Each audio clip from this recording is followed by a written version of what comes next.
कल या परसों जब भी भैया साहब गए ना सियालकोट, तो वो एक गुफ्तगू में एक पॉइंट टेकअप उनका जो मेरे बड़ा अटेंशन ग्रैब की, जिसने डॉक्टर साहब वाज सेइंग कि ये जब सियालकोट मोटरवे बनी है, इसके ऊपर सफ़र करते हुए इसमें कोई रेस्ट एरिया नहीं था, इसके ऊपर कुछ भी नहीं बना हुआ, विच इज़ ट्रू। अगर आपने हम सब ने ट्रैवल किया हुआ नहीं है, अब वो रेस्ट एरिया वहाँ पे होता, वहाँ पे गैस स्टेशन होते, वहाँ पे रेस्टोरेंट्स होते, एक इकोनॉमिक एक्टिविटी होती वहाँ, उससे जनरेशन होती, वहाँ पे जॉब मिलती, एम्प्लॉयमेंट मिलती, और ये चीज़ें वाकई ख्याल की जाने वाली।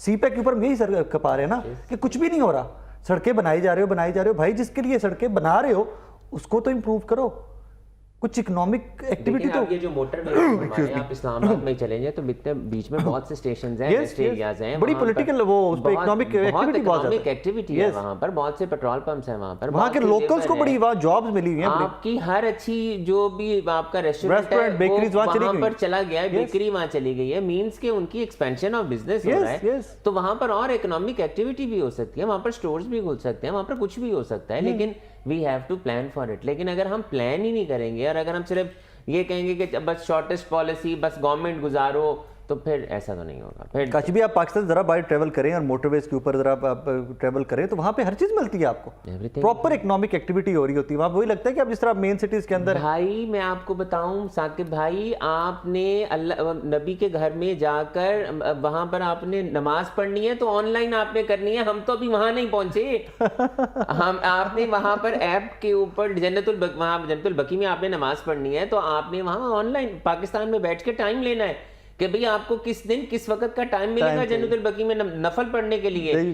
तो हम तो बहुत पीछे हैं, हमने तो भी किया ही कुछ नहीं है, वहाँ सब कुछ ऑनलाइन है। भी रिसेंटली उम्र से होके आया, so he knows it. Sir I am sorry, I forgot मुबारक को आपको। खैर मुबारक। लेकिन देखिए अगर क्योंकि बीच में एक सवाल उठा, हमने अपने आप को किस मुल्क के साथ कंपेयर करना है? आप पाकिस्तान को किसके साथ कंपेयर करते हैं?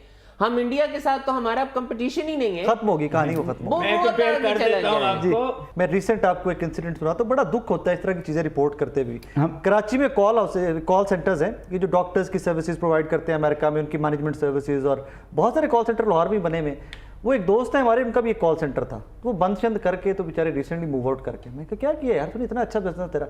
इसे यार बिजनेस मेरा लीगल था, लेकिन पाकिस्तान में लोगों को बैठ के लगता था मुझे 4 पैसे आ रहे हैं तो पता नहीं मैं क्या कर रहा हूँ, मुझे आए दिन कभी वहाँ से रेड कभी वहाँ से रेड। फाइनली तो मैंने बंद कर, मैंने कहा भाई मैं जाकर दुबई सेटअप कर लेता हूँ, वहाँ से बैठ के कुछ इंडियन बुला लूँगा, कुछ बंगाली बुला लूँगा, वहाँ बैठ के काम कर लूँगा।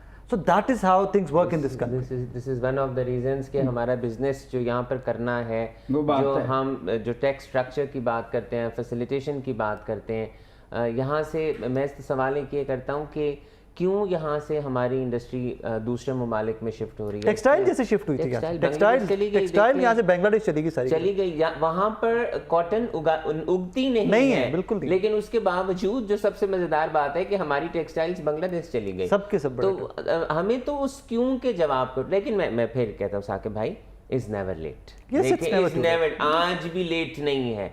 हम अगर आज भी इस बात का अयादा कर लें, अगर हम आज भी इस बात का कर लें कि किसी भी गवर्नमेंट के आने या जाने से फ़र्क नहीं पड़ेगा, हमारा 15 से, यार महबूबुल हक साहब का 5 साल प्रोग्राम सर आया करता था, सर कहाँ गए 5 साल प्रोग्राम? सर आज ही शुरू कर दें, चले ना बनाएं 20 साल के प्रोग्राम्स, 5 साल के programme. Let me add to that, जिस तरह हम बात करें ना गवर्नमेंट के आने जाने से फ़र्क नहीं पड़ना चाहिए, आज ही मेरी नज़र से एक स्टेटमेंट गुजरी है कि हो सकता है इलेक्शंस में डिले इसलिए आ जाए कि भाईजान इकोनॉमिक एक्टिविटी में स्लो हो जाएगी। इकोनॉमिक एक्टिविटी जिस तरह जिस स्पीड पे भी काम चल रहा है, इट इज वेरी गुड, जिस स्पीड पे काम चल रहा है इकोनॉमिक एक्टिविटी के ऊपर, हो सकता है कि इस वजह से इकोनॉमी देखिए हम इंडस्ट्री क्या कहते हैं, हम इंडस्ट्रियलिस्ट क्या कहते हैं, और मैंने तो कैटेगोरिकली बहुत से प्लेटफॉर्म्स पे कहा कि हमें पहले मईशत चाहिए, उसके बाद सियासत चाहिए, उसके बाद इलेक्शंस चाहिए।